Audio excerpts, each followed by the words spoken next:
Hi hello नमस्कार. मी गणेश तुम्हा सर्वांचं स्वागत करतो आपल्या यूट्यूब चॅनलवरती, ज्याचं नाव आहे गावठी दरबार. आणि मित्रांनो, आज वेळ भेटलेला आहे आणि मस्तपैकी अपडेटसाठी खास तुमच्यासाठी एक व्हिडिओ शूट करत आहे. तर आशा करतो हा व्हिडिओ तुम्हाला आवडल्यास नक्की लाईक करा, शेअर करा आणि सबस्क्राईब करा.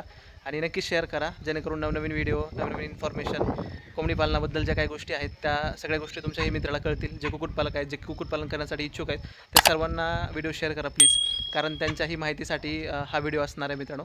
आणि सबस्क्राईब नक्की करा, जेणेकरून तुम्हाला नवनवीन व्हिडिओ पाहायला मिळतील आणि इन्फॉर्मेटिव्ह व्हिडिओसुद्धा पाहायला मिळतील मित्रांनो. Thanks for watching. धन्यवाद.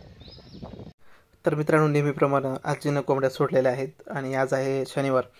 तर जास्तच मी आलो आहे शाळेमधून आणि आजीनं कोंबड्या सोडलेल्या बघून म्हणलं चला तुमच्यासाठी एक व्हिडिओ शूट करूया. तर व्हिडिओ शूट करायला घेतलेला आहे आणि मस्तपैकी जस्ट 4 महिने कंप्लीट झालेत. म्हणजे या महिन्यातल्या 26 तारखेला, आज आहे 28, 29, 28 मे बी. तर 26 तारखेलाच त्यांना 4 महिने कंप्लीट झालेले आहेत मित्रांनो. आणि 4 महिन्याचे आपले पक्षी आहेत. तर 4 महिन्याच्या पक्ष्यांमध्ये कोंबडे बऱ्यापैकी मोठे झालेले आहेत आणि आपल्याकडे सध्या 9 कोंबड्या आहेत आणि 8 कोंबड्या आहेत. म्हणजे 8 पटड्या किंवा तलंगा आहेत आणि 9 कोंबड्या आहेत. म्हणजे नर पक्षी 9 आहेत मित्रांनो. आणि बऱ्यापैकी ॲव्हरेजमध्ये मोठे पक्षी आहेत. उंच पायांचे, उंच मानेचे आणि शरीरयष्टी पण छान आहे. म्हणजे त्यांचा जो स्ट्रक्चर आहे ते पण मस्त आहे मित्रांनो. तर असे हे आपले पक्षी आहेत आणि पटड्या पण त्यांच्या ह्याच्यामध्ये आहेत, व्यवस्थित रेंजमध्ये आहेत. बघा, काळ्या कोंबडीनं पंखच काढले उपसून त्या मोठ्या पांढऱ्या कोंबडीचे. तर मारामारी खूप करत आहेत सध्या हे. कसं आहे, ह्या वयामध्ये कोंबड्या असंच मारामारी वगैरे करतात मित्रांनो आणि जास्त झुंज खेळतात. आणि हा सगळ्यात मोठा कोंबडा, हा व्यवस्थित बाग देतो मित्रांनो. जस्ट 4 महिन्याचा कोंबडा आहे आणि आता तर कुठं थोडंसं त्याच्या पाठीमागचे पंख येत आहेत. तर तो एकदम छान प्रकारे व्यवस्थित मोठ्यानं बाग देत आहे. आवाज तर त्याचा खूप मोठा आहे मित्रांनो. आणि सगळ्यांची लिडरशिप पण हा करत आहे व्यवस्थित. बघूया त्याला काय ठेवायचं, काय करायचं ते पुढं बघूया. जर व्यवस्थित भाव आला तर विकून टाकायचं. का तर 9 कोंबड्या आहेत आपल्याकडे. बघू कोण घेत असेल, नाहीतर आपला बाजार जिंदाबाद आहेच. बाजारामध्ये आपल्याला विकायचं आहे. तर मित्रांनो, आपल्या पक्ष्यांना फीड टाकलेली आहे खाण्यासाठी. आणि काय झालं आहे, मागच्या काही दिवसापासून पाऊस येतो आहे. शाळेमध्ये मलाही जावं लागतं आणि मलाही वेळ मिळत नाही मित्रांनो. त्यासाठी काय झालं आहे, मी यांच्याकडे थोडंसं औषधाचं दुर्लक्ष झालं आहे आणि मध्येच कुठला तरी पक्षी खोकत आहे मित्रांनो किंवा शिंकत आहे. लक्षात येतं, कॉक करून असा आवाज येतो कोंबड्यांचा आणि कोंबडी पण करते आणि कोंबडा पण करतोय. म्हणजे त्याचा अर्थ असा आहे की त्याच्यामध्ये थोडीशी सर्दी किंवा खोकला ह्या गोष्टी आहेत. आणि आता जर आपण दुर्लक्ष केलं मित्रांनो तर CRD होण्याची शक्यता खूप दाट असते. एकदा सर्दी झाली, पक्षी तोंडाने श्वास घ्यायला लागला, त्याचा कफ भरला की म्हणजे छाती भरल्यानंतर मग खूप प्रॉब्लेम होतो. CRD झाल्यानंतर त्यांना आटोक्यात आणणं बऱ्यापैकी कठीण असतं. तर त्यासाठी मित्रांनो तो होऊ नये यासाठी देशी उपाय आहेत आपल्याकडे. तर लसूण तुम्ही दिला तर ते बरं होईल खाण्यामधून, किंवा कच्ची हळद, आलं आणि लसूण या तिघांचं पेस्ट किंवा तिघांचं पाणी एकत्र करायचं आणि ते पाणी त्यांना खायला द्यायचं मित्रांनो. तर आपण ते करणार आहोत. प्युअर गावठी उपाय. यामध्ये उष्णता असते मित्रांनो, म्हणजे हीट असते आणि ती हीट यांना सर्दी वगैरे किंवा खोकला किंवा ताप अशा गोष्टींपासून वाचवते. एकदम रामबाण आणि कमी पैशातला. पैसे तर लागणारच नाहीत मित्रांनो, का तर या गोष्टी आपल्याकडे अवेलेबल असतात. फक्त कच्ची हळद आपल्याकडे नसते. त्यासाठी बघूया, कच्ची हळद नसेल त्यावेळेस आपण टर्मरिक पावडर किंवा म्हणजे आपलं हळद पावडर आपण टाकून ते करू शकतो मित्रांनो. किंवा दुसरी गोष्ट बघ अशी की आपलं जे लिक्सेन पावडर आहे, अँटीबायोटिक पावडर, मग ते पावडर आपल्याला त्यांना द्यावं लागेल मित्रांनो. आणि विटॅमिनसोबत या 2 गोष्टी कंटिन्यू 3 दिवस द्यायच्यात. तर पुढचे जे काही व्हिडिओ असतील तर त्यामध्ये या रेमेडीज आपण यूज करणार आहोत मित्रांनो. प्रॉपर कसं यूज करायचं किंवा कसं द्यायचं ते पण आपण करणार आहोत. आता कसं आहे, खूप सारे पक्षी आहेत मोठे आणि प्रत्येक पक्षाला पकडून त्याच्या तोंडातून औषध देणं, सिरिंजनं औषध पाजवणं ह्या गोष्टी थोड्याशा शक्य नाहीत. त्यामुळे तुम्हाला माहिती आहे, मी फीडमध्ये हे जे आपलं फीड आहे त्याच्यामध्येच भरून म्हणजे हे करत असतो मी, काय बोलतात त्याला, ते मिक्स करूनच टाकत असतो. तर ते करायचं आहे मित्रांनो आपल्याला.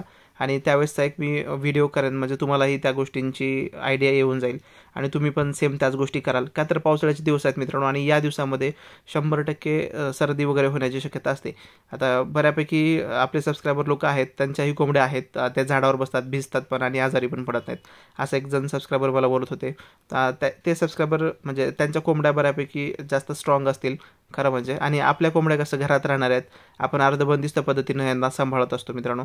आणि थोडं जरी कोंडून राहिलं ना तर त्यांच्यामध्ये थोडंसं सुस्तपणा येतो मित्रांनो. आणि कोंबडी जितक्या जास्त बाहेर फिरेल टोटली पूर्ण वेळ जर मुक्त संचार करत असेल तर ती कोंबडी व्यवस्थितच राहते, त्याच्यामध्ये इम्युन सिस्टीम खूप स्ट्रॉंग झालेली असते.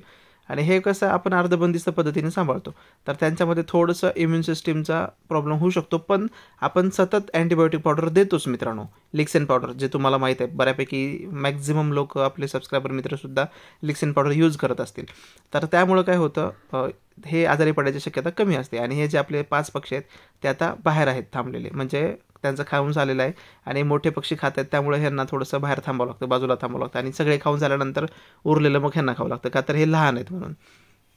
आणि आपली ही जी कोंबडी आहे पंख निघालेली, जिला मांजरानं चावलं होतं मित्रांनो, त्यानंतर मी तिला बघितलंच नाही, तिची जखम कशी झाली आहे, भरली आहे का नाही हे नाही बघितलं. पण त्याचे जे सिम्पटम्स आहेत, म्हणजे कशावरून मी बघितलं नाही, का तर या कोंबडीनं आता बाहेर यायला चालू केले. अगोदर ती घाबरून आतच बसायची, कोंबड्यालाही घाबरायची आणि मांजरालाही घाबरायची.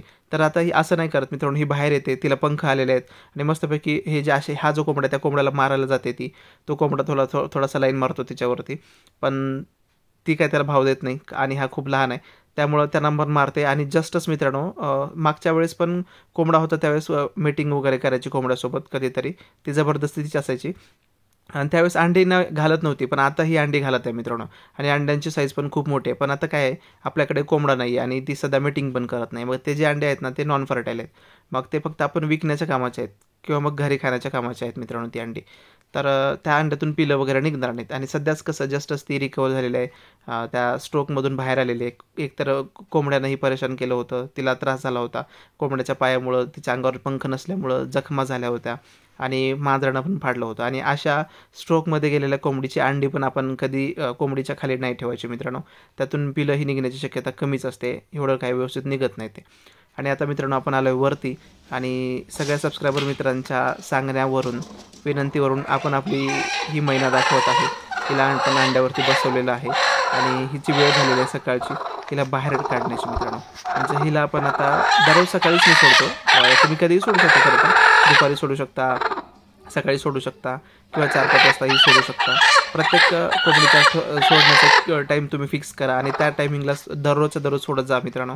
एक अर्धा तास कोंबडी बाहेर थांबते, अर्धा-पाऊण तास, आणि ती स्वतः येऊन अंड्यावरती बसते. पण ही कसं आहे, ही कोंबडी म्हणजे मी हे वरच्या मजल्यावरती ठेवलेलं आहे आणि तिला यायला जमत नाही मित्रांनो. तरी आता ती पुढच्या आठवड्यामध्ये स्वतःहून येईल. तर आता हिला मी बाहेर घेऊन जातोय. बघा तुम्ही 17 अंड्यावरती मी तिला बसवलेलं आहे. तर बाहेर आणून सोडलेलं आहे तिला, मस्तपैकी खाते. आणि इकडं आपले पक्षी आता आपले पिसं आवरत बसलेले आहेत मित्रांनो, ग्रुप करतात आणि मस्तपैकी पिसं आवरत बसतात. म्हणजे पिसांमधला जो काय कचरा असेल, त्यांच्या बॉडीवरचा पण चोथा निघतो मित्रांनो, म्हणजे कोंडा निघतो, तो कोंडा काढतात. किंवा पिसं खराब झालेले असतात ते पिसं काढायचं काम हे पक्षी करत असतात. पिसं एकदम व्यवस्थित सावरण्याचं काम हे पक्षी करत असतात. जेव्हा खाणं झालेलं असतं त्यावेळेस मग उरलेल्या वेळामध्ये हे स्वतःकडे लक्ष देत असतात मित्रांनो. एकदा पोट भरलं की त्यानंतर मग स्वतःकडे लक्ष देण्याचं काम यांचं चालू असतं. आणि आजी तर असतेच ह्यांना सांभाळण्यासाठी. एक कुत्रा जवळ येऊ देत नाही, एक मांजर जवळ येऊ देत नाही आजी मित्रांनो, किंवा कुठला मुंगूस असेल त्या कोणत्याच गोष्टीला आजी येऊ देत नाही. आणि आजीचा एवढा आवाज जोरात आहे ना, म्हणजे सगळ्या गल्लीमध्ये आवाज घुमतो मित्रांनो. खूप जोरात ओरडते माझी आजी आणि तिच्यामध्ये तितकी ताकद आहे, तितकी पॉवर आहे मित्रांनो. सध्या पण ती दिसत आहे तशी, पण तिच्यामध्ये खूप स्ट्रेंथ आहे आणि शेतामध्ये ती काम केलेली आहे मित्रांनो. आणि बघा ही माझी मैना कशी दिसत आहे, खूप सुंदर दिसत आहे. आता आणखीन 2 महिन्यानंतर बघण्यासारखी होईल मित्रांनो. आणि तिची जी झडप आहे ती खूप मोठी असणार आहे. तिचा जो घेर असेल तो खूप मोठा असणार आहे मित्रांनो. आणि तिच्या खाली 30-32 अंडी सहज मारतील, इतकी मोठी कोंबडी होणार आहे मित्रांनो ती. लेट्स सी, बघूया पुढं काय होतं काही नाही. सध्याचं जे एक अपडेट होतं ते अपडेट देण्यासाठी हा एक व्हिडिओ होता. आशा करतो हा व्हिडिओ तुम्हाला नक्की आवडला असेल. माझ्या कोंबड्या तर आवडतातच आणि व्हिडिओला तुमचा चांगला प्रतिसादही असतो, तो असाच पुढेही असू द्या, ही विनंती आहे. आणि नक्की लाईक करत जा माझ्या व्हिडिओवरनं, शेअरसुद्धा नक्की करत जा. आणि नवीन असाल तर नक्की सबस्क्राईब करून जा मित्रांनो. आणि जुने असाल तर नक्की लाईक करा प्लीज. लाईक्स थोडेसे कमी येतात, लाईक जर कराल तर इतर लोकांपर्यंत माझा व्हिडिओ जाईल मित्रांनो. तर प्लीज लाईकसुद्धा तुम्ही नक्की करत जा. किंवा तुमच्या मित्रांमध्ये कुक्कुटपालकांमध्ये वेगवेगळ्या जे नवीन कुक्कुटपालन करणार आहेत त्या लोकांमध्ये आपले व्हिडिओज तुम्ही शेअर करू शकता, जेणेकरून त्यांनाही थोडीशी आयडिया येईल.